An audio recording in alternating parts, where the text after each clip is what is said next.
Welcome to the Twisted Remedies podcast. I'm your host, Justin Couture, a retired cop, trauma survivor, and jiu-jitsu purple belt. This is a show where we explore how unconventional approaches like jiu-jitsu, music, and other non-traditional remedies can be powerful tools for healing trauma.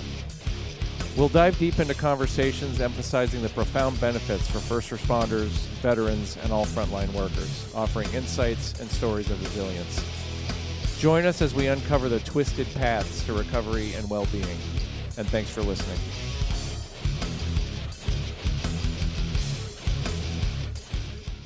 Everybody, welcome back to Twisted Remedies. This is an exciting. I say this every time I start the show. This is an exciting episode, but this is an exciting episode. If you're watching this when this comes out and not listening to it, you already know who my guest is. Rob Ingram from McDojo Life.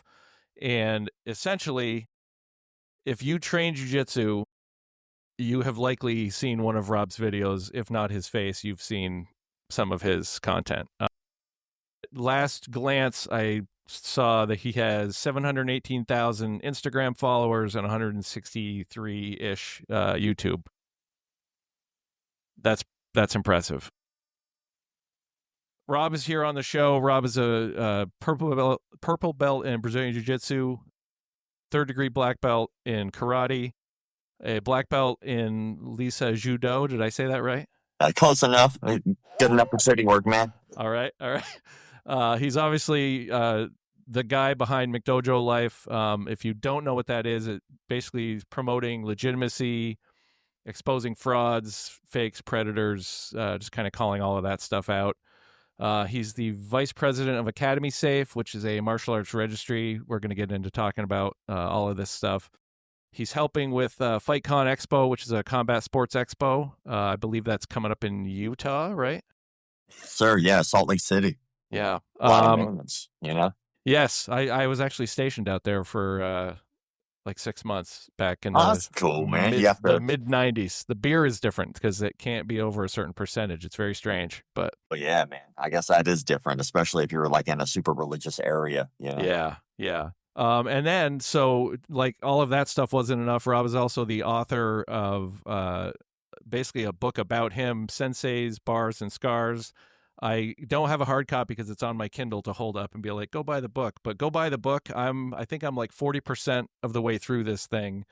We probably could talk for an entire episode on like the first 2 or 3 chapters. Like there's so much to your story that, and I'm sure you've covered this and all of this stuff, but basically there's so much to talk about that we're not going to get to. So go buy the book and read it because it's really cool. Rob, I said a whole lot of stuff. Welcome on the show, and thanks for being here. Yeah, I'm sorry. I got a weird resume, dude. I appreciate you having me on, and always love talking shop. So any opportunity I get, I say let's have the chit chats and the conversations and such. Yeah, definitely.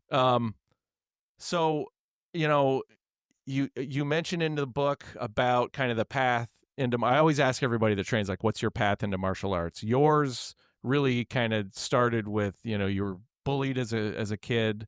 From what I read in the book, like pretty extensively, and like not just name calling, but like physically, bullied. And that kind of led into the martial arts stuff. Yeah, well, after a while, you're just like, hey, I'm kind of tired of getting my ass beat. Maybe I should learn how not to. But yeah, like I got jumped. It came to a head. I got picked on. It's weird because elementary school, you don't really get that. You get kids that are curious because I was born with a cleft lip and palate. So I got questions about the scars on my face and why I look different. And that's not bad. Like, it's really not a problem. Like, that teaches you at a young age how to deal with those conversations. And I think that's healthy and beneficial because everybody has something they have to explain or talk about or whatever. But then when you go to middle school, there's already hierarchies, right? So there's already baseball teams and football teams and all that crap and cliques of kids that have been there before you and stuff. And so transitioning into that was very difficult. And by the time I got to middle school, basically it was nonstop. I talked about it in the book too, but it basically felt like going to prison every day. Every day I'd go in and I knew something bad was going to happen. It was not an if, it was every day. And so that takes a toll on you.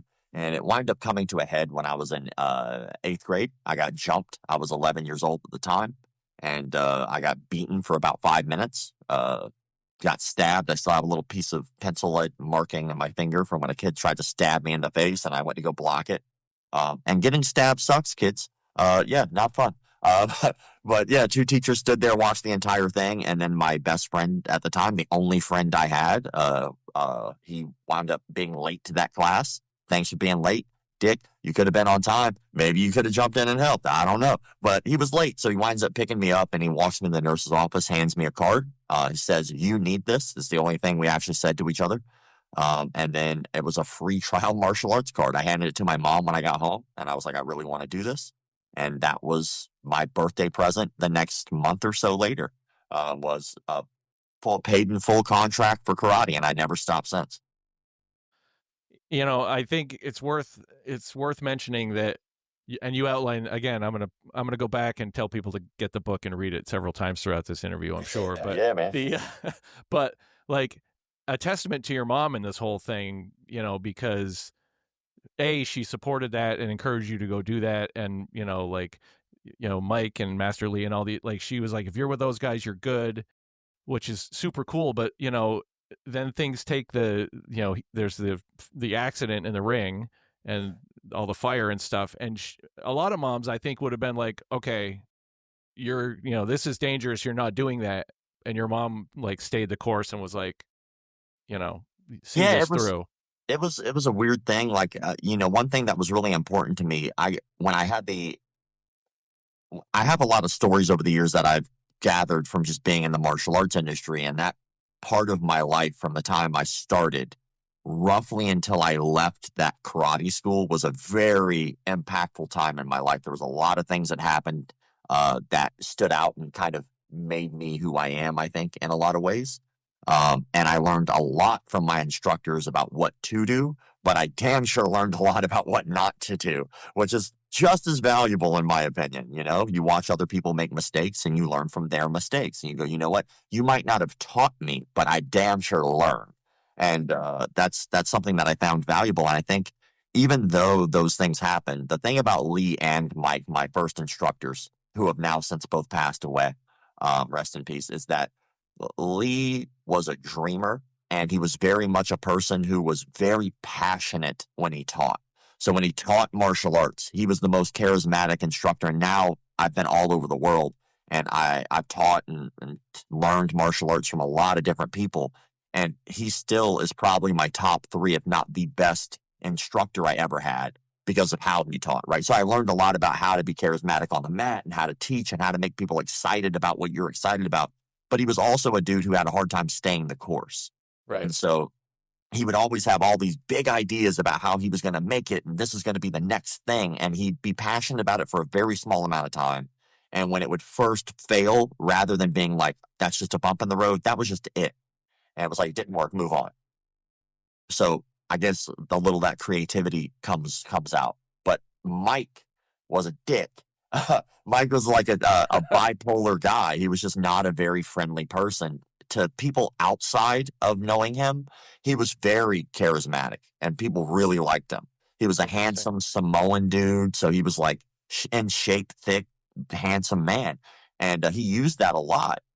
But to the people he knew and he was close with, he would let you see that side of him. And he was a terrible human being a lot of times. And I'm not saying I'm perfect or an angel, but he was really hard to read because of his bipolarness. But where Lee was creative and exciting, but couldn't stay the course on anything, Mike was the opposite. Mike was very much like this is how it's done, serious guy. And so you learned a lot about how to stay the course and a lot about how to be persistent, but you were just terrified to say anything to him because he might snap and freak out, which was never Lee. So it was really interesting to have these two mentors in my life who just gave me the complete opposite ideas of how the world worked. And I think that was beneficial. That's why I write about them so much, as they impacted me. Yeah, well, I mean, you're learning. There's lessons to be learned from both, from totally different, approaches that they had. It sounds like that's great. Yeah, and I think even people you don't like, sometimes you just go, you know what? I'm learning a lot right now, and yeah, while I don't like you, I understand, you know? Right, right. So obviously the ability, the physical ability that comes with martial arts training was beneficial with, if I'm going to be dealing with all this people jumping me and all this stuff, I want to be able to defend myself. Is there another component that you think, you know, all the various things, the various martial arts you've done over the years, is there another component to that you think helped you navigate that? Like, obviously confidence comes with all of these things, and that's kind of built in there. But aside from, I can now defend myself better. Is there more to it than that for martial arts for you? So, but I don't think it's the commercial version, the pop culture version that it's perceived to be presented as. Like, for instance, if you watch like Karate Kid, you know, you're like, oh, he's learning all of these valuable life lessons that are specifically being taught as those things. And he just doesn't get it yet. And then he'll have this epiphany. That's not how this works at all. Like, I was waiting for my Miyagi moments, man. I Right, was getting like right, these random, like real raw, like you're just learning now, and that's how it is. Like when you go into an MMA gym, like the things that you learn, there's not usually a guy right there who's like, today's lesson is respect. Today's lesson is honor. Like that's a fantasy. These are supplemental things that come from being put in the pressure cooker that is learning how to fight another human being. And like the thing that stood out to me the most was how honest the mat was. And it's honestly, I think what drives me for the rest of the things that I've worked on is that the mat is such an honest place, and it's honest without you having to say a word. It's like the last bastion of honesty, in my opinion. When you walk onto the mat, nothing else matters. Your age, race, sex, height, your political ideologies and beliefs, your culture, none of that matters. No one cares. No one cares. It's, can you make me better and can I make you better at this thing we're trying to get better at? And if you can, cool. If you can't, bye, or you won't survive. And that's how martial arts has been for me. It's like there's something honest about that. And so all of my interactions with people, I typically base off of if this was in that moment, where's that honesty? And you're not going to get a more honest moment than when you're fist fighting another human being, because there is no lying in that moment. Did you train? Well, no. Are you better than me at this? We're about to find out. Am I better than you? Are you a good instructor? Are you a douchebag? Are you somebody who cares about another human being? Are you a liar? Like, because even that comes out. Like people who are very sneaky on the mat, typically sneaky people in general, people who are direct in their technique, they're typically direct human beings. Like who they are is who they are in this raw form. And so I always felt that that was a valuable thing to want to protect, because I thought it helped so many people realize who they are in real honesty. And you find out a lot about who you are when you got like a 350-pound guy who eats steroids all day. And then he's like neon belling your sternum all the way to your spine. And you have to make a decision. Like, I could quit right now. It'd be so easy to just go, I'm done. A little tap and that's it. And you're free. And it's the easiest. Quitting is the easiest, most readily available option in martial arts all the time. But what makes you separate from the rest of the crowd is the fact that you don't. And you're continuously put in these positions where the easiest thing is to just go, I quit. And you don't. And you just keep saying, I don't quit. And if you do that, everything else opens up so much easier. Life is easier. Things are better to deal with, you know. And I think that's really where I was learning. I was learning through these pressure cooker moments, and they do help you in other aspects, you know.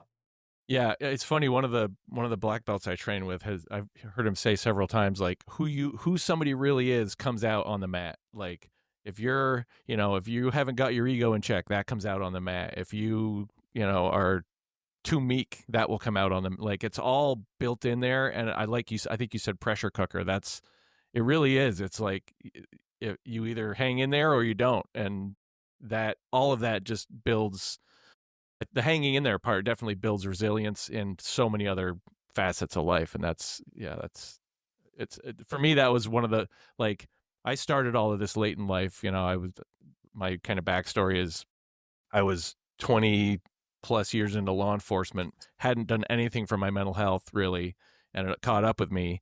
And so then I started training, and it was like, saved my life. Between jujitsu and the right therapist, like, saved me. So it was like, that's kind of what this is. It's like, what why did that happen? Like, what is it about like jujitsu? Because I did like taekwondo for like 20 minutes in California when I was like 10 years old, but like it didn't stick. I didn't, for whatever reason, it didn't grab me like jujitsu did, 4-ish years ago. So that's kind of this quest is like, what is it about martial arts that just does that?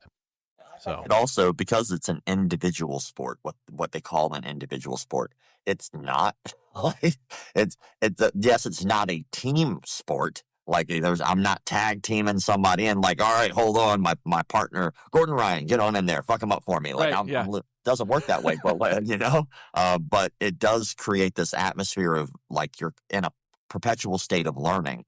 And I think sometimes outside of martial arts, you could become very stagnant and you can sit on that. And people become stagnant in a lot of different ways in your life. You can't become stagnant in martial arts. It is, if you really are learning, you're really pursuing becoming better at it. And it's a skill that you will never fully get a grasp of because you will always either get better or be smarter about it or learn more. Like there's always something. Now your body might give up, but eventually you're still learning. But when it comes to that, like there's something special about having the ability to continue to have to push yourself. And if you do stop pushing yourself and you do stop learning, you will immediately backslide the day you stop.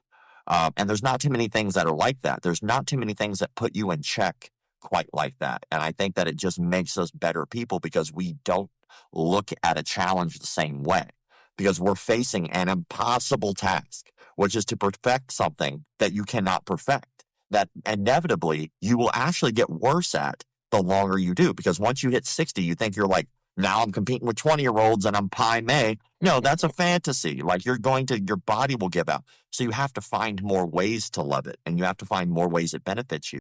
You can't sit on it ever. And nothing else is really like that, which is nice, I think.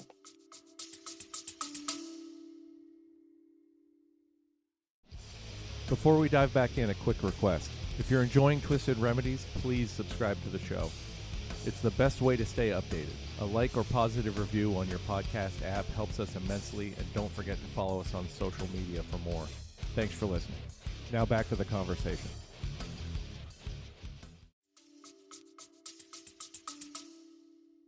Yeah, that's well said. So again, I'm not all the way through the book yet. There's a whole lot of stuff between I think I'm right. You just figured out who your opponent's going to be for the fight in the bar. Yeah. Like you're weighing in and it's like, it's probably that guy. And then I've been busy and I haven't been able to catch back up, but what is, in a nutshell, what is the path from you start training, you start getting into, doing these kind of unsanctioned, like, set up a ring in a bar on a Monday night and duking it out to get to like McDojo Life and kind of how did you get there?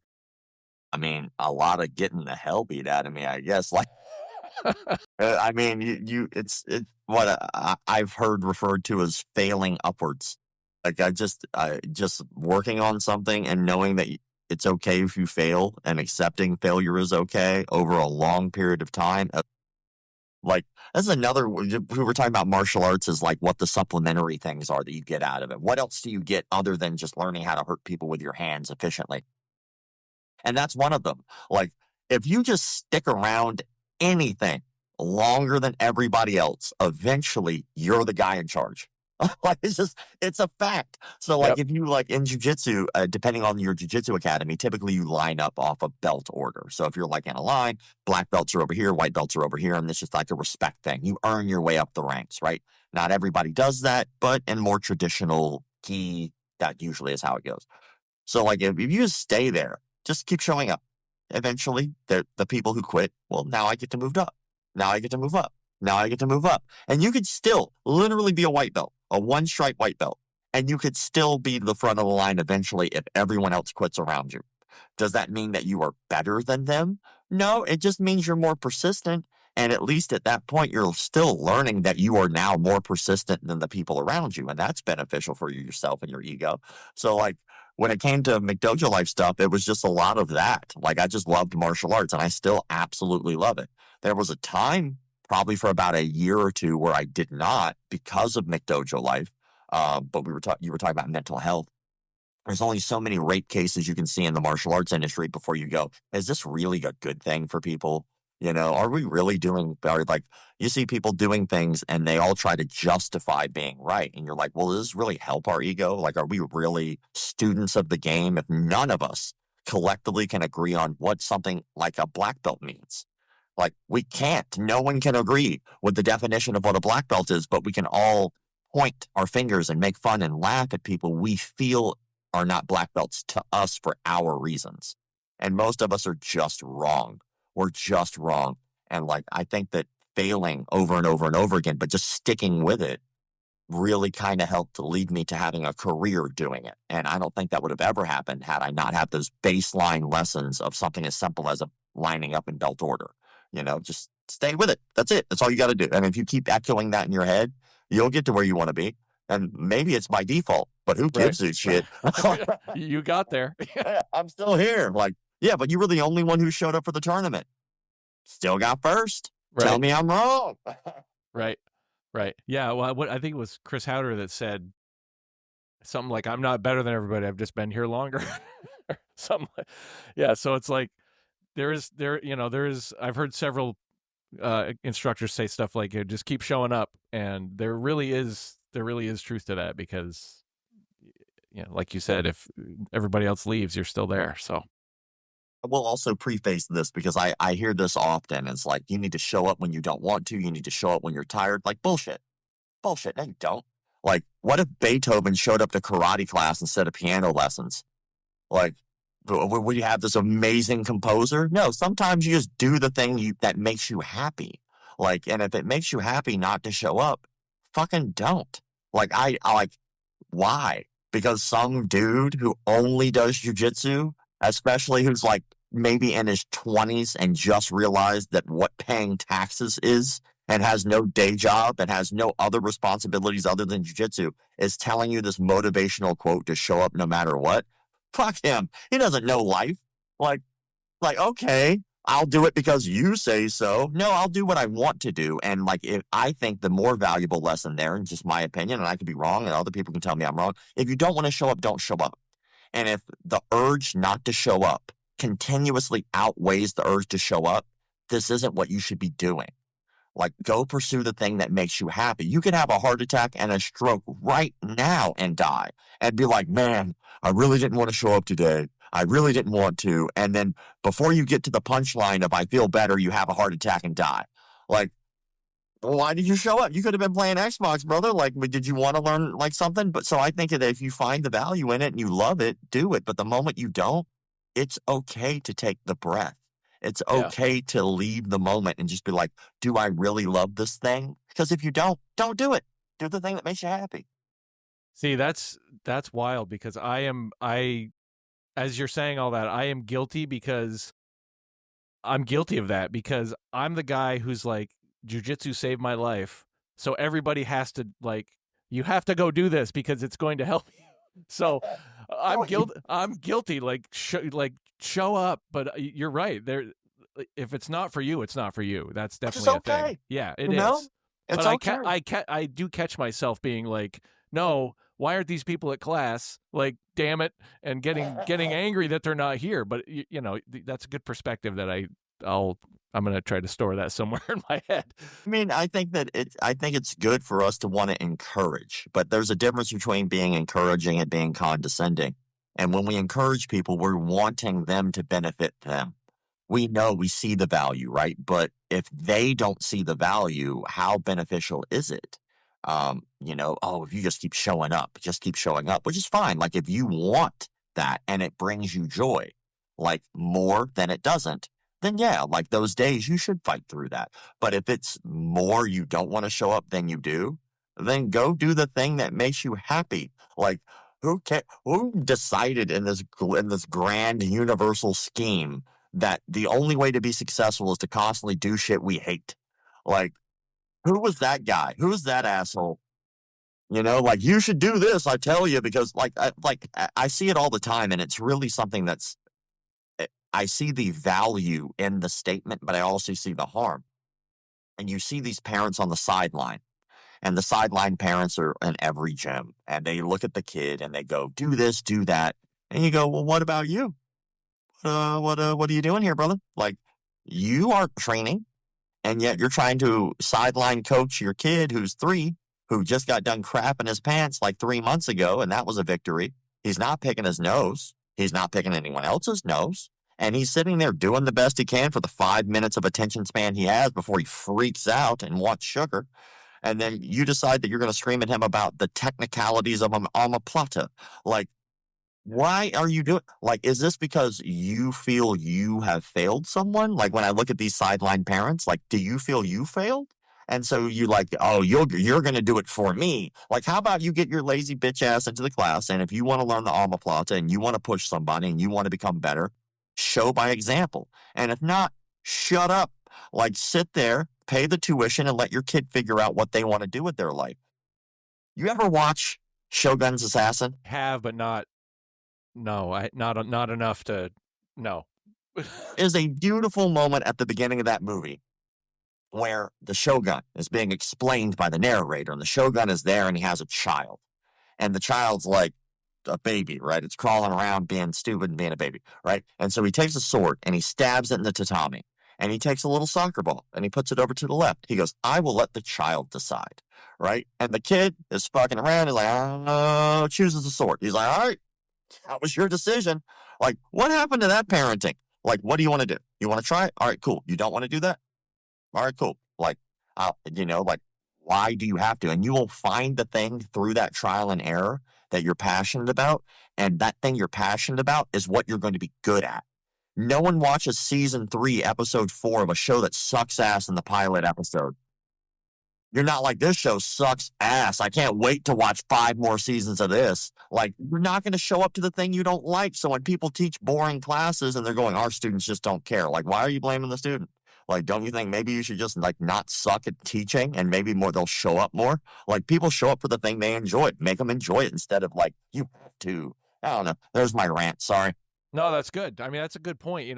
I think the there's definitely a vicarious, like living vicariously through the kid for the parents, I'm sure, where it's like, I didn't do this and I should have. So you get out there and I'm going to coach from the sideline, even though I don't know what I'm talking about. And it's, well, yeah, that's definitely a thing. So yeah, my favorite. I was helping with the jiu-jitsu program. I was assisting with classes, and at the time I was a blue belt. And there was a parent on the sideline, and their son was doing a sparring session with another kid, right? And they're having like a free spar, and his son mounts the other kid, and you're like, we got top position, right? He solidified the takedown. He's secured the position. Now he can start working for maybe a submission from here, maybe top to side control. Maybe he knees on belly. Maybe he gets to the back. We don't know, but he's winning. And the parent is screaming at us, pull guard, get your guard. I'm like, no, don't listen to him. Like, you're doing fantastic. He's like, yeah, like, you just keep that's doing a terrible idea. You know what was better? When you were losing. Go back to no. Yeah. Pull him on top of you. Yes. What you're gonna want to put your neck right in between his bicep and his forearm. Let him squeeze. Right. Yeah, that's wild. So I'm rocking the McDojo red behind me today for this. I always try to coordinate the backdrop with the guest. Thank you. What? Because that means something. I don't know. I feel better. Good. I'm glad. It is cool. I think it's a cool touch. That's nice. Awesome. So for people who don't know, I mean, I kind of touched on what the purpose is on the intro, but for people who don't know kind of what McDojo Life is, can you just talk through like what it is, what it's become, what your mission is with it? Yeah, for sure. So McDojo is a term that's been around way longer than I've even trained. It's like a very old term, which is old school mentality is based off of McDonald's, right? Like, you're just churning out black belts was originally what it was for, which as I started doing McDojo Life, I realized is not maybe the proper definition we should be using, in my opinion, but that's just based off of learning as I go. But the idea is to keep martial arts legitimate by calling out fakes, frauds, phonies, conmen, pedophiles, sex offenders, and cults in the industry. The industry as a whole, no, we're not talking about individual small entities like USA Wrestling or IBJJF. We're talking about as a whole, has no regulatory body.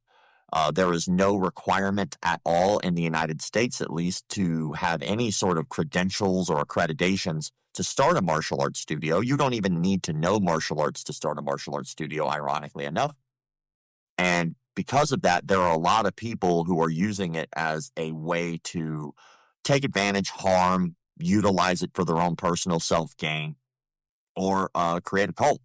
And so what winds up happening is you get probably about 4 or 5 stories a week, at least, from around the world about sexual abuse inside the martial arts industry, some on larger scales, some on smaller scales. You get a lot of people who are being ripped off financially through shady business practices, which is not the same as charging too much. That's subjective. And then you get a lot of people who are just kind of full of shit. Like there is a lot of people who are like, yes, the death touch. Like, like who taught you this? Like, what anatomy book did you study? And they never went to medical school, so they don't know what they're saying. But like, it's very fascinating, the industry as I viewed it before McDojo Life and after. It's not what I thought it was as a kid. And I think that a lot of people hide behind the pop culture ideologies of the virtues that are given in movies like honor, integrity, respect, discipline. And we just assume these virtues of the people that are in charge of us when they might not have those things at all. And we're giving these virtues away for free to these people who might have just gotten done smoking crack and beating their wife.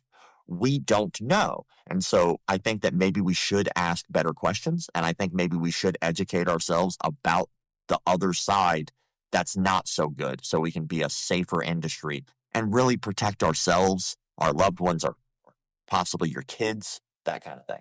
Right. Yeah. I'm glad that I'm glad you did a much better job, obviously, because it's yours, of describing it than I did at the beginning. But the the whole part about the dangers of it, because some of the stuff you put out is some of it's funny, right? Like there's some of it where it's somebody, force touches somebody across the room, and it's like, oh, okay. And then I think I've seen where you've kind of called this stuff out, and then the guy's like, no, I will, I'll come fight you or something. It's like, This is the best. Yeah, this okay. Is the best. But the serious part behind it is all of that, the real harm that comes from all these other things. And I think that's from the outside looking in, I think that's a good blend, because you kind of get people with some of the, the Sistema stuff and all these things that look like, what am I watching? And then the more you kind of pay attention, it's like, oh, there's all this other stuff going on that is like super important. Yeah. When I first started it, I started it on Facebook based off of a conversation I had with a student. It was his very first day in class. First official day as a student, and it was a noon class. Boss calls me. He's like, hey, man, will you do me a favor and teach this class? And I was like, sure. And he never has called in sick. This dude never got sick. It's amazing. But the one time he did change my damn life. Everybody's there for the noon class, teach some stuff. We do some sparring, whatever. And then everybody leaves, except for the guys who like just don't have to work, right? Because it's noon on like a Tuesday. And so we're all hanging out talking about McDojos. It's just the subject of the day that popped up. And the guy who was new was just listening, and he didn't really say anything until everyone left. And he stayed behind, and he was like, hey, man, I'm a little embarrassed. I don't know what that means. Like, could you explain it to me? And so I explained to him at that time, to the best of my knowledge, what I thought a McDojo was. And he just was like, how come no one does anything about that? And I was like, that's a solid question. That's Ding. a very good question. Like, I don't know. And I think that like that white belt mentality is not only important all the time, but like that white belt mentality gave me a new thought that I needed to work on and learn. Instead of assuming, I was just like, let me find out the answer to that. So like that night, I was like, is there like a definition to what this is first? And there is no universal definition. And I was like, well, in order to solve a problem, you have to be able to define the problem. If we don't know what the problem is definitively, then how do we make it better? And then I realized, well, maybe there are people who have an idea of that. So I found a thing called Bullshido forums, which I think might still be around. But back in the day, it was like the shot, the spot, where everybody talked shit about martial arts, basically, right? And so all these frauds and these stories were in there, but universally, everybody had these vastly different ideas of what a McDojo was to them, but most of those definitions were very subjective. Like, oh, they charge too much. They're a McDojo. I was like, well, too much to who? Like, you think Lamborghini charges too much, or do they charge their value, which is why they're still around and you just are broke and can't afford it? Like, so you're mad and bitter that you can't afford this thing. And I was like, well, the martial arts industry seems to have this like hang up about making money. Like, a lot of guys are like, it's not about the money. Like, nobody who does any job ever goes, it's just about the money. Like, that doesn't work. Like, or you do something else. Like, if that was the case, you would just never, no one would ever get paid. Like, we would just be like, you know what? Let's just leave that making money stuff to the rich folks and we'll Right, just be here right. in poverty. Like, no, like you just, it helps you cope with the fact that you're not making money. And so, you do something that you love, but you wouldn't charge at all if it wasn't for the money. And if you do, maybe you should be good at business so that way you can advertise to more people, give more money that you've earned to charity, help that kid across the street with that broke ass leg and get him some new crutches or a wheelchair with the money that you earned. So, like, money isn't a bad thing. It's just how you use it can be good or bad. And so, but all of these ideologies, like, it takes too long. That guy got his black belt in like 3 years. He's a McDojo. Like, well, BJ Penn got his black belt pretty damn fast. It's like, well, he earned it. No, he does the art you do. So you're okay with it based off of your random thoughts because there is no definitive, especially in jiu-jitsu. You have to do A, B, and C to get a black belt. It doesn't exist. And so it's left up to this, like, what your personal beliefs are. So because of that and hours of just like looking through this garbage, I was like, maybe we should, one, try to define the issue with things that are provable, that aren't semantical arguments. And then after that, how do we fix it? Like, if we really give a shit and we really care about this industry, shouldn't we be trying to make it better in some way instead of just saying it's always been this way? Like, that's stupid. That's a dumb thing to say to anybody. Well, clean your room. Why? Because I said so. Oh, okay. Thanks, genius. Like, there's a million and one things you could actually say that holds value of why you need to keep a clean room, but your because I said so argument means you're an idiot. Like, how about we actually talk about why this is beneficial, what we need to do? Like, let's be specific. Let's have these uncomfortable conversations because I think that's what it boils down to. And that was my mistake when I started doing this was I was trying so hard to preach. I wasn't leaving things open to dialogue. And when I started doing that, that's when the page started doing well. Yeah. And doing well it is. I mean, tell that to my bank account. Shit. Valid. So the Lamborghini is not in the driveway yet? It's not. It is not. It's weird. There's not a lot of sponsors that are like, you know what? You call out rapists. We can't wait for you to say our ad. Like, that'll be great in this story. Oh, by the way, this rape has been brought to you by Coca-Cola. Enjoy a cool Coke while you're calling out sexual offending.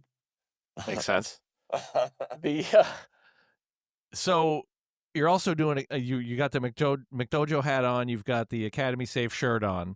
So Academy Safe, from my read, is kind of the same goal, the same mission. It's about vetting instructors, vetting like staff, vetting people that are going to be, in these positions where, we're trusting them with training children, we're trusting them in like a women's class to not be a creeper, and like that seems like a parallel track from the outside looking in.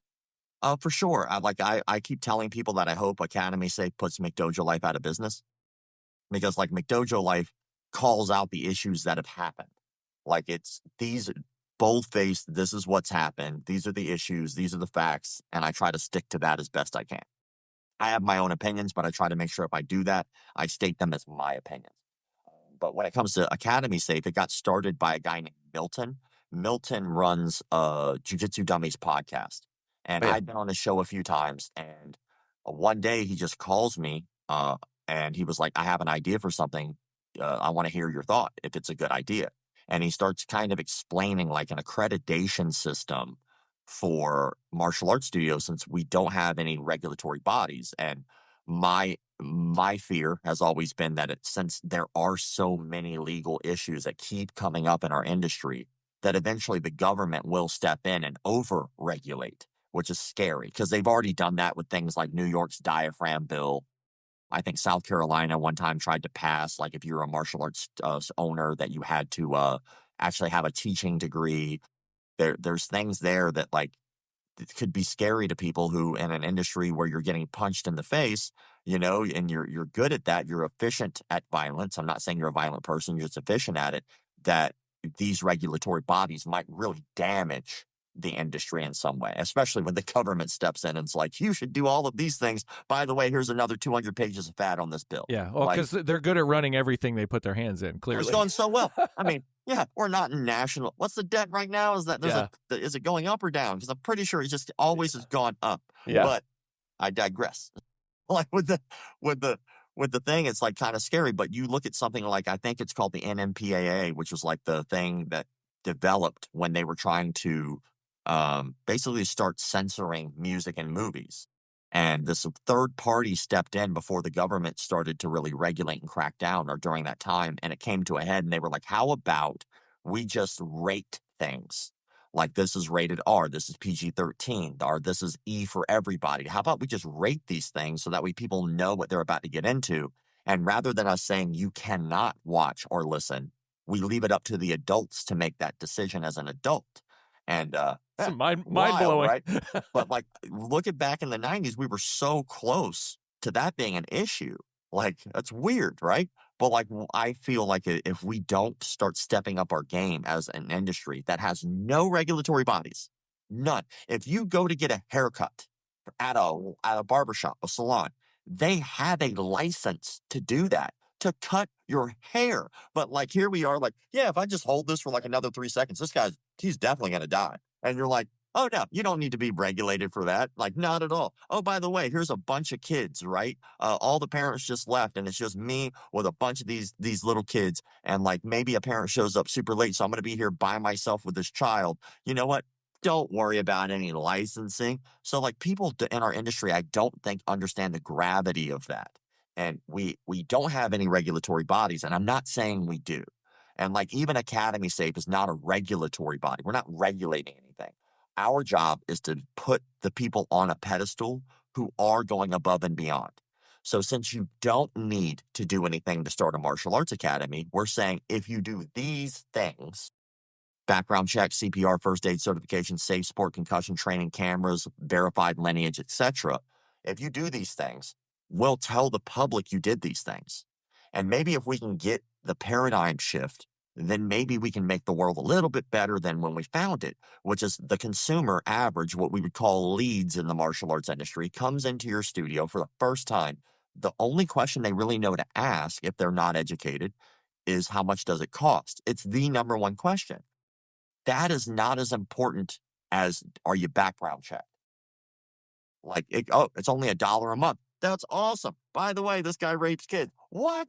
Yeah. Like, how is that more important? Like, what we should be asking first from a consumer base, the consumer should be demanding we do these things. Hey guys, you got background checks for everybody here? Nope. Then the consumer starts walking to the guy across the street who does. Maybe now the industry has to step up without a regulatory body, without law changing, and we just get better because naturally we started giving a shit on our own. But if we don't, where does that leave the industry in 10 more years when these diaphragm bills and stuff like that, a diaphragm law, starts to come out and affects us in such a deep way? Like, it can destroy this industry. Yeah. Yeah. So it's about educate. I mean, it sounds like it's about two things: educating well, I don't know if it's so much about educating, but it's about like giving the parents who are showing up some awareness of who they're dealing with, and giving a gym owner the ability to say, look, I've done all these things, and I'm like, your kid is safe here, or you're safe in my gym. And just, and but getting that. So what's the trick then to get that to become mainstream? And I think that it's just top down. Yep. If you look at the big dogs, right, the big franchises, the big organizations and associations, they are those things because they do care. Like, they didn't get that big by just half-assing it, right? And so when you start having those conversations with those leaders, those leaders go, I want to be ahead of this. This is smart. This is what we should be doing. Or some of those gyms go, we already do one of those things. The top gyms, they're already doing background checks, but it's not a universal standard. So there are still plenty of organizations that don't. And I have, case study after case study after case study through McDojo Life where I'm like, this is a rape. This is a rape. This is another one, child abuse, sexual abuse, and it just keeps pumping. And I think that just by hammering that home over and over and over again and showing people this is not slowing down, we have to do something, that I think that other organizations and leaders see that and they go, we can't have that here. Like, Right. how do we stop that? And then they start treating it like they should with real care. And a background check is like $35. So when I hear this crap from people who are like, oh, you're just trying to make us spend money, I don't give a shit if you do that through me. I don't care if you do it through Academy Save. If we just start the conversation and more gyms do it, period, good. Right. Yeah. Like, all we're doing is we're putting you on this registry and we're making sure that parents and the public know.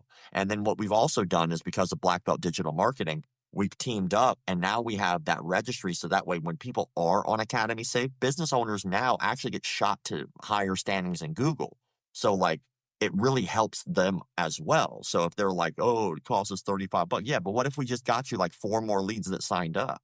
Like, now it paid for itself and you don't have to worry about that. So like, we really think that this will help the industry grow as a whole, because now it's not going to be viewed as, it's like, okay, well, last week there was a story in our town where there was a rape, so I'm not putting little Johnny in there. Like, we could stop that. And while we cannot predict future behavior, and we can't stop all of this from happening, it's impossible to do, we can at least go, that guy already did it, maybe he just shouldn't be here in the first place. And then we can stop repeat offenders, and we can go, you know what, maybe that honor, integrity, respect thing that we used to talk about so much can still be here. And I think it's just as simple as start with a background check. That just shows you care. Right.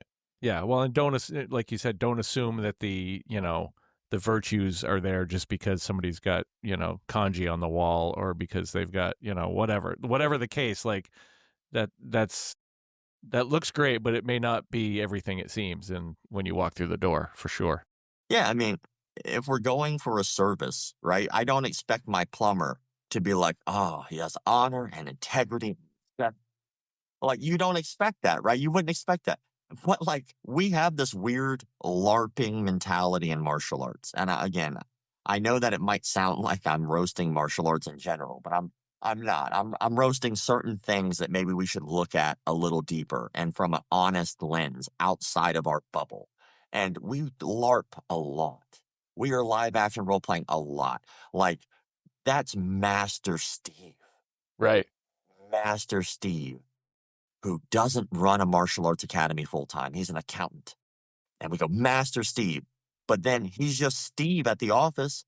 And like, what is like the importance of this skill that we have? While it is extremely important, it's just as important to know how to swim. The violence and swimming are the same thing. Hear me out. Do I need to know how to be violent right now? No. That would be weird. If I just flipped over tables and start elbowing in the air, you'd be like, that guy's got a problem, right? Do I need to know how to swim right now? No. That would be weird. If I just crawled on the floor and started doing that, that'd be the least efficient way to get through my living room. I promise you that, right? So like, why is it put on such a high pedestal then? If I get tossed in the deep end of an ocean or a swimming pool, I'm in the deep end now. Do I need to know how to swim? Absolutely, or I'm going to die, right? Violence. If I'm tossed into a violent situation where I need to know how to be efficiently violent, do I need to be able to do that? You're damn right, or I might die.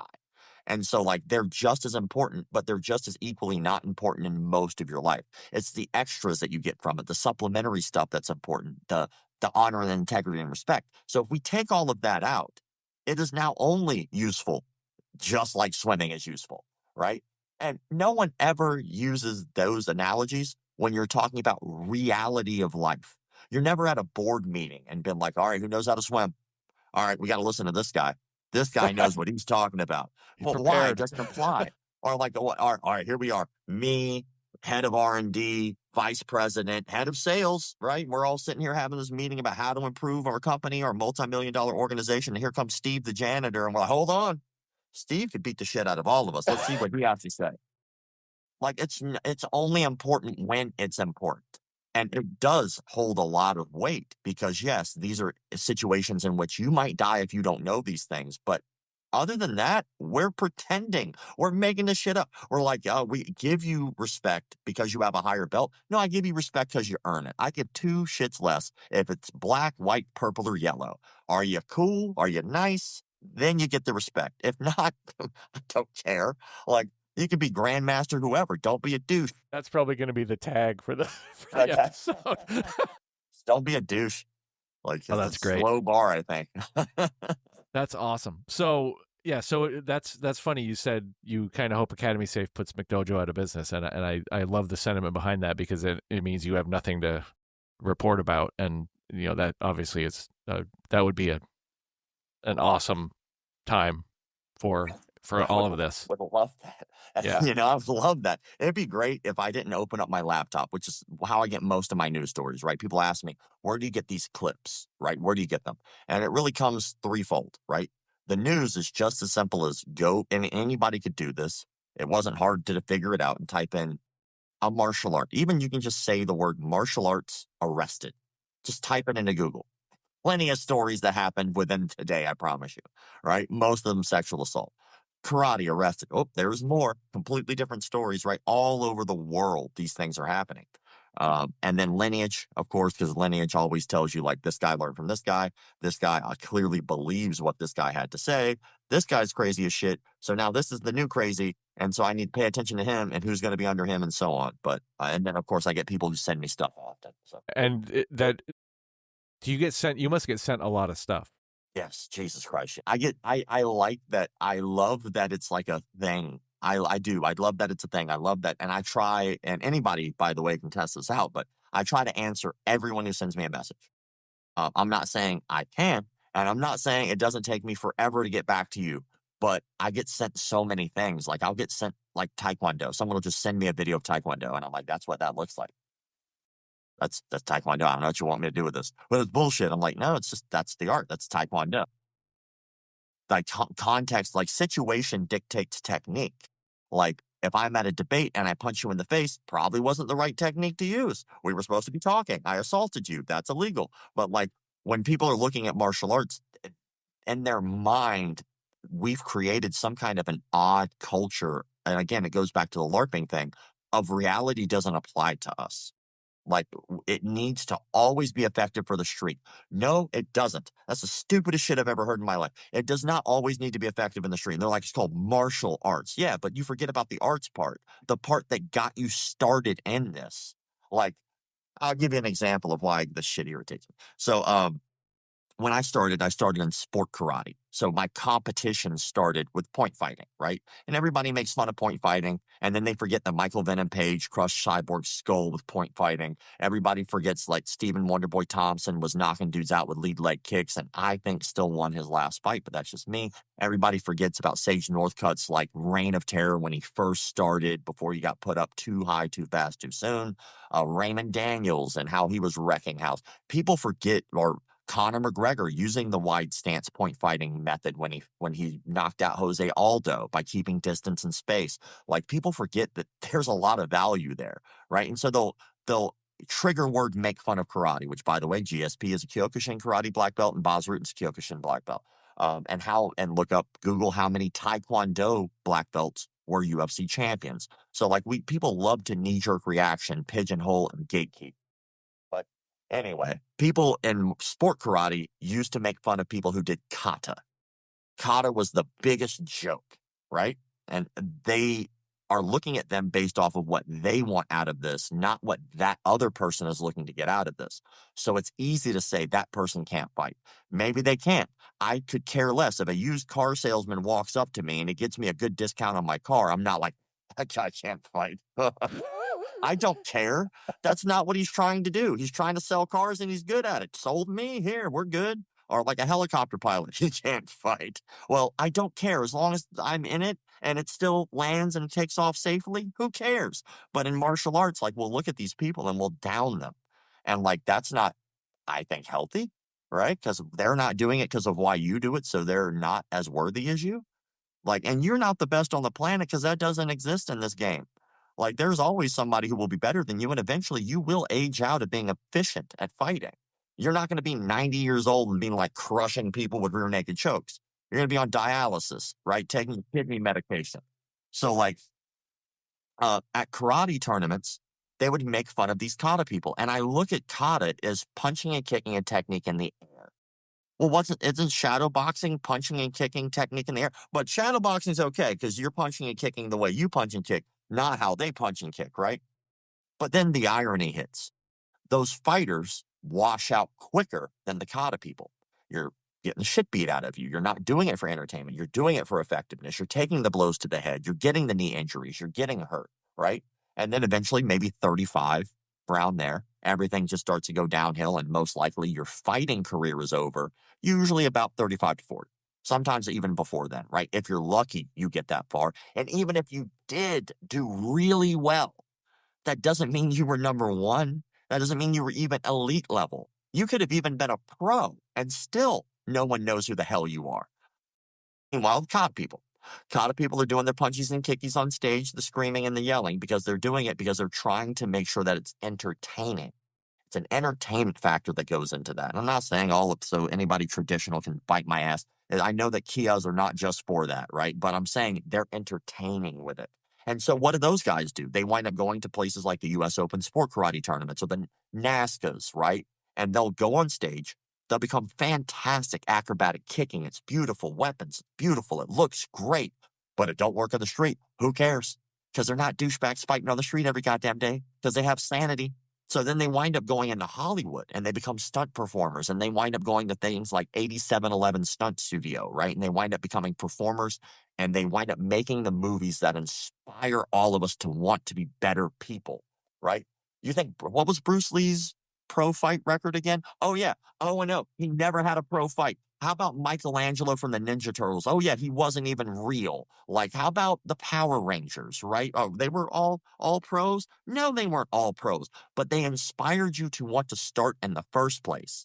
And then what happens to the fighters? Here comes the fighter with his cane, limping in at 40 with his bad back and his pain pill medication issues. And then he winds up forking over all that money to watch every John Wick movie. And who is he paying? That same guy he was making fun of. Buying that guy's new Lamborghini, buying that guy a new house with every dollar he spends, right? So I think that there's a weird ideology here where the hypocrisy doesn't seem to be seen.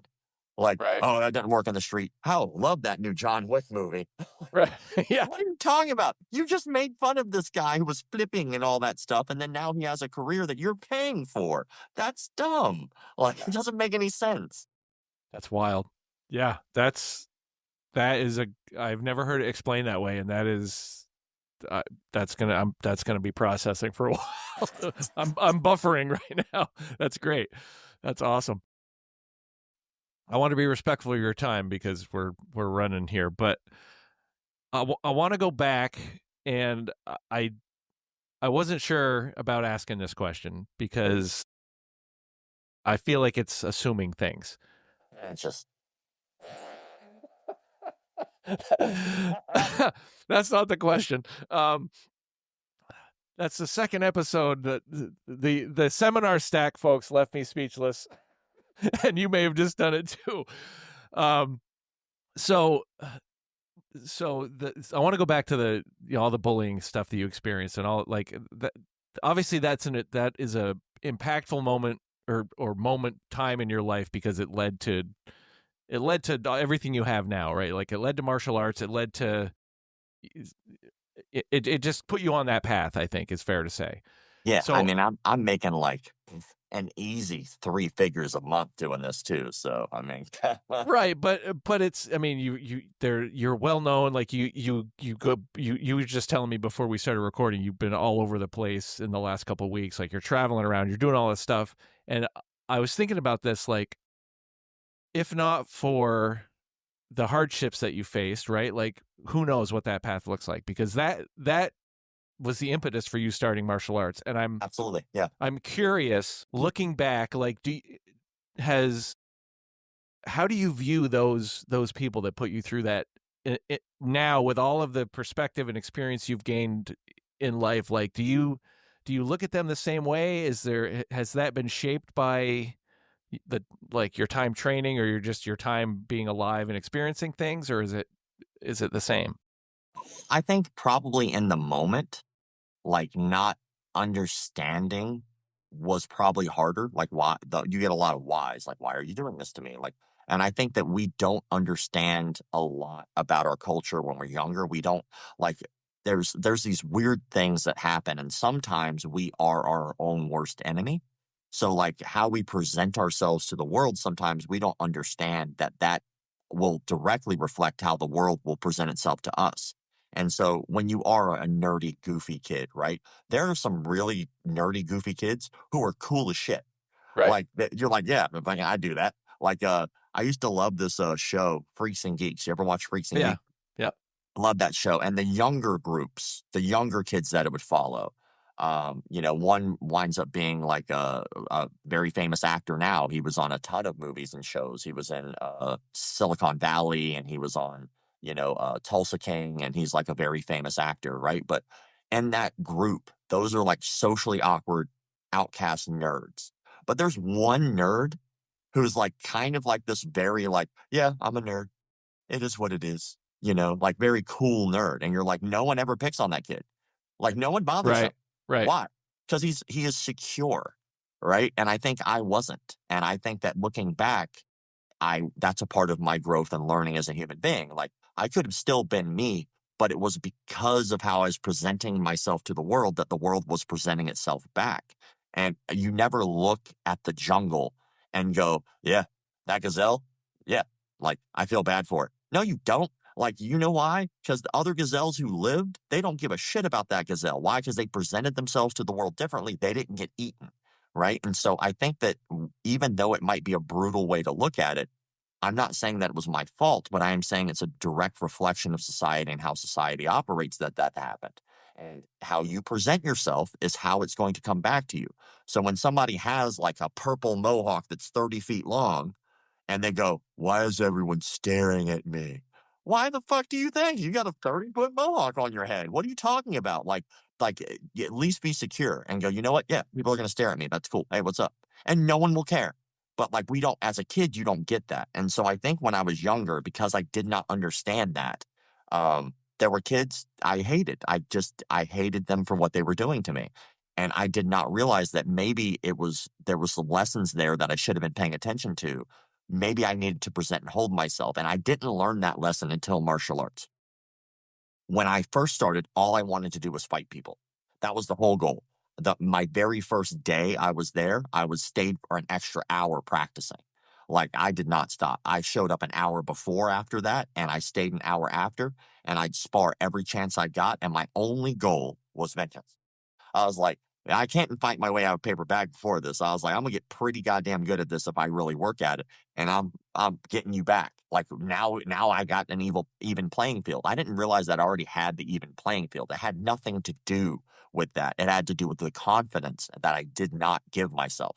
I wasn't allowing myself that room. And so looking back, I never got into another fist fight after that in school.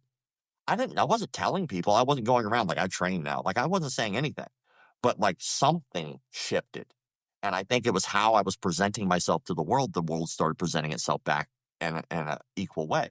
And so looking back, like at the time, yeah, I hope they died. They suck ass. Why are you douchebags? Were they still douchebags? Yeah, but they were still kids. That was how they were presenting themselves to the world. And eventually knowing now how that works, the world presented itself back in its own ways to them, ways that I would never know. I don't know what's going on in their lives and what's happening to them. I have no clue if their dad beats the shit out of them every day, puts out cigarettes on their face, or, hingers them in some horrific way that's even worse. I don't know that. Now, statistically, at least one of those kids is being abused at home. We have websites like rain.org, RAINN.org, that talks very specifically about how often sexual assaults happen and abuse happens in the home. So when you look at something like that as a kid, you don't get it. But now all I wish is the best for them. I hope whatever was causing that pain that they needed to get out got better. I just hope it did. And it did present a great opportunity for me. It did take me down a great path. And then the world presented itself differently for me. for them, I just hope that it got better. And if it didn't, I hope that eventually they realize what's causing it and how they can become better people. That's it. Like I don't know what's happening with them, but I hope it's nothing but the best. That that is the that is the answer I expected, and I was like, I think this is what he's going to say, and I nailed it. I'm going to What brag if a I little. was just like, God, those kids suck. I hope they got hit by a bus. Yeah, well, I would have been wrong, but I mean that would have been a valid answer too. Like, I'm sure there's somebody out there who had an experience where they feel that way, and I certainly am not anybody to tell somebody else how they should feel about that. It was But a great article I saw. It was very eye-opening. And it was this dude confronted his high school bully at 75 years old. And like he finally met him and confronted him. And the bully beat the shit out of him again. wow, It's like, and it was like, maybe you should just let this shit go, man. Like, have you heard GSP's story about running into his bully? no. There's a video out there somewhere. He like ran into him somewhere, and of course he's GSP at this point. So like, what are you gonna? He runs into the guy who is like completely. I think it's like the guy was completely down on his luck, and GSP was like compassionate toward him, and it's a great. I don't remember all the details, but it was I remember watching it going, this is GSP. Like this is of course how he handled this, but it was a great story about like, I think the guy like thought he was gonna wheel kick him in that or something, but he handled it. He was very compassionate with him, but it just beats his ass. I am not impressed with your performance. I will hit him. I will kick him. Sorry, GSP, if you're listening. I'm sure he's not. So the last question I always ask everybody is, and I'll set this up. The show is called Twisted Remedies because it's like the jujitsu, like I explained, jujitsu kind of like helped get me out of a dark place. And it's really like the show is about like finding what other people do to help themselves stay grounded, stay on track, all of that stuff. So I ask everybody that comes on, like jujitsu is my twisted remedy. I do cold plunges. I get in my sauna. Lately I'm acting in my son's film, which is a new kind of weird thing I'm trying out. And I got to wear a mask. I was a killer, so nobody could see. I have a face for radio, so it's good that I had a mask on. Same. But that's what we do. Yeah. You're all over the screen, so it's good. So I ask everybody, like, what are your twisted remedies? What are the things that you rely on to keep you kind of headed in the right direction and grounded? I don't know. It depends on what the situation is, I guess. Like, I think every day presents itself with like a new fun obstacle. But like for me, I guess like the things that I lean into are like just quality time with people. Like I don't know if you ever thought about this or not, but like, what's the worst thing you could do to somebody, a prisoner in prison? Like you own a jail. What's the worst thing you could do to a prisoner? Isolate them. Isolate them. It's the worst thing you could do, right? And it's terrifying. And even the most hardened criminals like are terrified to be isolated like that. And I think there's something to that. So like I like interacting with people, and I find like with this job, a lot of times I am stuck in this room. So like sometimes I'm in my office like 15 hours a day. And then I'll just be working and I'm in my own head and I'm looking at very negative things all the time.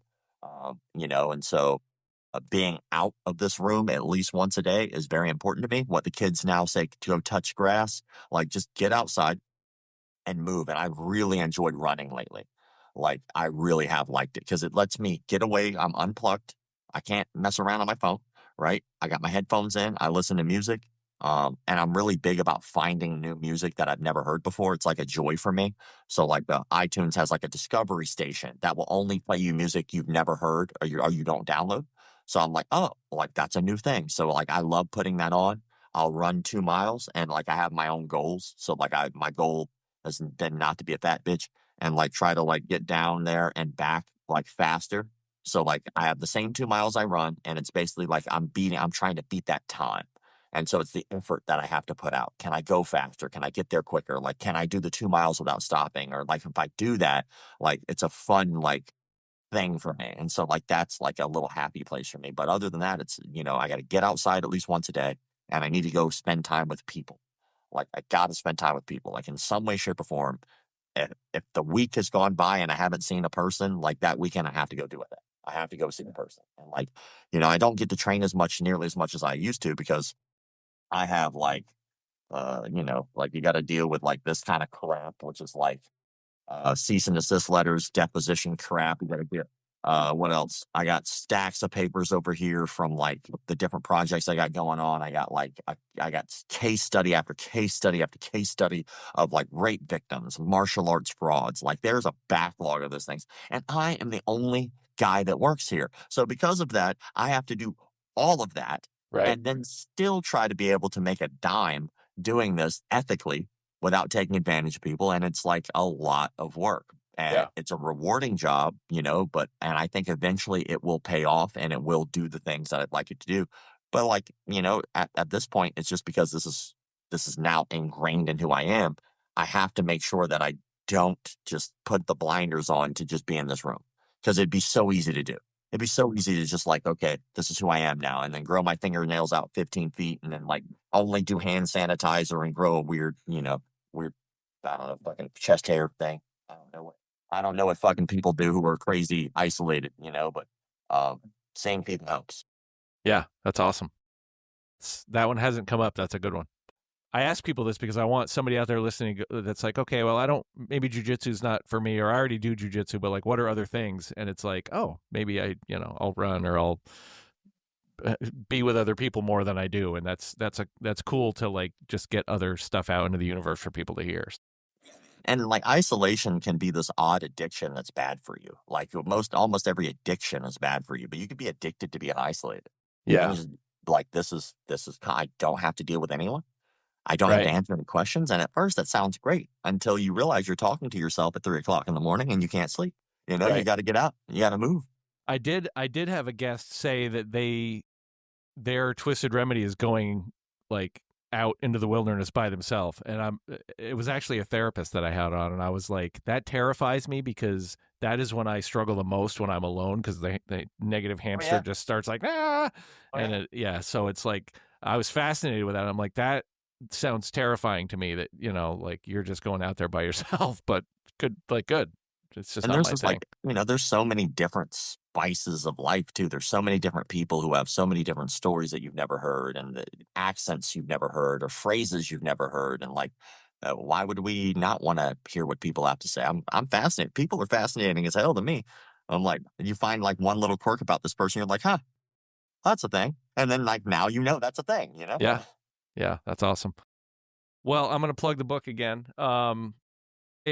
Bars and Scars. It is readily available. I got the Kindle version. You can get paperback out there. It is a fascinating read, and it really, again, I think we probably could have dove into every bit of that and spent days recording this with all the different things that and I like I said, I'm 40% of the way through it, so I haven't even read everything yet. One thing I want to add about the book is, in case people don't know, I know that if you read a lot of books and stories, people go, well, is that true? Like, how much is that true? And I try to make sure before every chapter, there's a photo of the moment. That was so important to me. And I only put stories in the book that could be verified. I made sure that everything in that book, like they're literally the chapter we discussed for a second about my instructor setting himself on fire. There is a photo in the book of him literally on fire. And like, it's not so detailed to where it's going to give you nightmares, but like after you look at that, you'll be like, huh, I wonder what that is. And then you read it, you're like, oh, that's what that is. I see. Yeah. Yeah.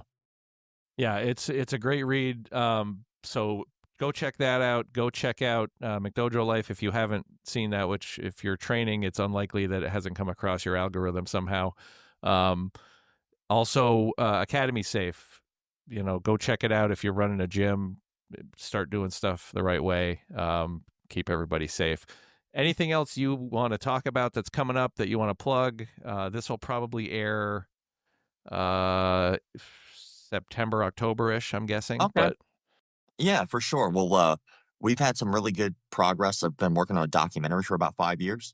And it's a grind. It's been brutal. Like, it took us about 9 months to get to the point where we were about to originally film, and then COVID hit. COVID was like lockdowns were up and down for about 2 years, which really sucked.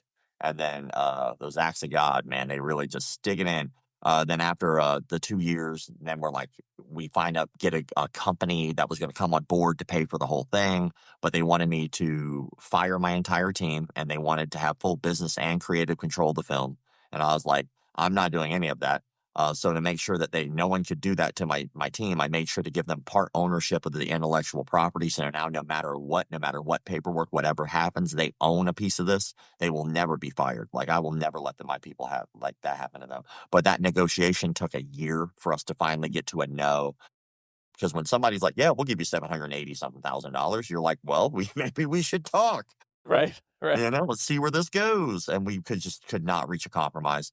But now we have Jocko Willink as an executive producer of the film. So I'm very grateful that he came on board and believes in what I do. So thank him. And then now we're working with a company called Big Media. Big Media just came on board with us with a $500,000. Thank God. And then we're talking to a couple distribution platforms. And basically we're in that part where once we get the distribution platform to come on board, we get to finish the thing that I said we would do. So I ain't stop until I do.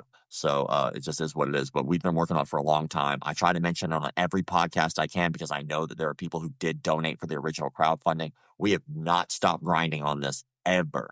And if I say I'm going to do something, even if it doesn't get done immediately when you'd like it to get done, it will get done. So we're still grinding away. So we're getting there.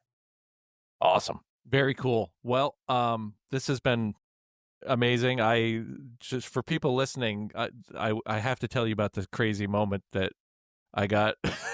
I was working and I got a message on Instagram from Rob, who I knew who it was, and I was like, I think my response was, oh, holy shit. Like, I'm amazed you even know who, you've even heard of the show or something. So you were set up to you're teaching at the Seminar Stack event that's happening in August. Yep.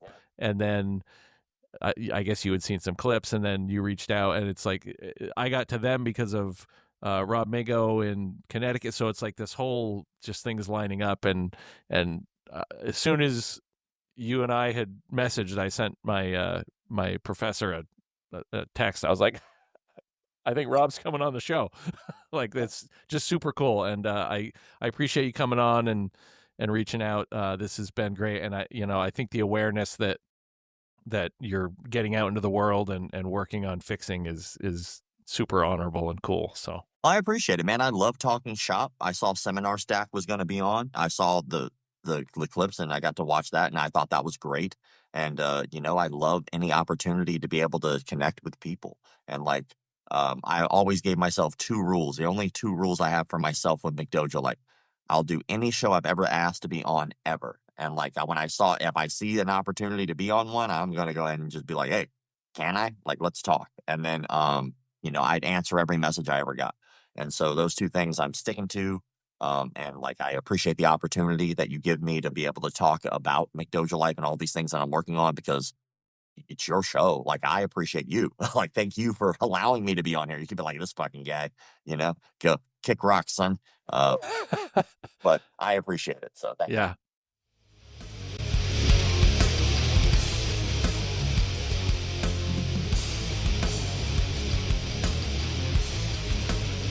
If you've enjoyed the show, please consider a like, a subscribe, or a share, or even writing a review. This helps the podcast grow and gets the word out to more people. As always, take care of yourselves and take care of each other.